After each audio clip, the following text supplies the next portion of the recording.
sa wakas, nilabas na ni Honda ang pinakaabangan ng lahat. Itong si Honda Beat 110 Fi version 3. At sa video na to, alamin natin kung anong variant ang available at kulay sa motor na to. At syempre kasama dyan kung magkano ang cash nito ngayong 2023. Bago tayo magpatuloy mga idol, paki-like muna ng video natin at mag-subscribe ka para lagi kang updated sa gagawin ko pang video. Itong si Honda Beat 110 Fi version 3 ay may dalawang variant. Ito yung Playful at ito yung Premium. Sa Playful naman, available yung Fighting Red, Fercel Bistric Gray, Nightfall Blue at Clipper Yellow. So alin dyan mga idol ang nagugustuhan mo? Paki-comment na lang sa comment section para mabasa natin.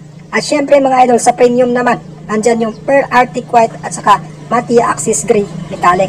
Available din mga idol, itong limited edition nila, itong si Arctic White 50th Anniversary Limited Edition. So itong si Honda Beat version 3 110 Fi available na sa ngayon mga. Sa makina nito mga idol ay equipped ito ng 109.5cc displacement. Ito ay 4-stroke, 2-valve, single cylinder, single overhead cam, fuel injected at may starting system na kick and electric start. At naka ESP na rin itong mga Rodicoy at may fuel tank capacity na 4.2 liters. So mas pinalaki na yung fuel tank capacity niya sa 4.0 liters sa nakaraang old version ni Honda Beat 110 Fi. Yung average fuel consumption na umabot ng 58 to 60 km per liter. So depende pa rin yan sa throttle habit ng driver at saka sa road condition nito.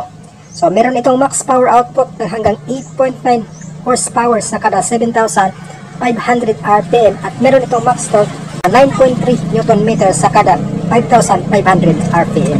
Equipped na ito ng disc brakes sa front at drum brake naman sa likod at ito ay naka-combi brake na ito. Equipped din ito ng tubeless tire sa harap saka sa likod at may sukat na gulong sa harap na 80 by 90 by 14 at sa likod naman na 90 by 90 by 14. So equipped din ito ng features mga idol na tinatawag na side stand-off switch. At may charging port din ito na pwede kang mag-charge habang nasa biyahe ka. Storage under seat na umaabot ng 12 liters. So itong si Honda Beat version 3 ay may 71,400 in cash sa mga Playful edition at 72,400 naman sa Premium edition. Tapos 74,400 naman sa 50th Anniversary Honda Beat version 3 Fi. Kaming pwedeng pagpipilian sa motor na to at saka sa variant na to, lalong-lalo na sa kulay ni Honda Beat version 3. Mga idol, ano masasabi nyo sa motor na to? Ito si Honda Beat. Sulit ba ang pag-aantay natin or sulit na sulit? Paki-comment na din sa comment section kung ano ang nagustuhan mo sa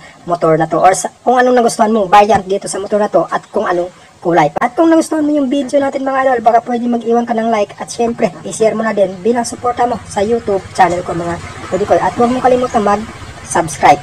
Palike at follow mo na din ako sa FB. Dito na lang yung video natin. This is Bukidnon Vlog TV. Hanggang sa susunod na video.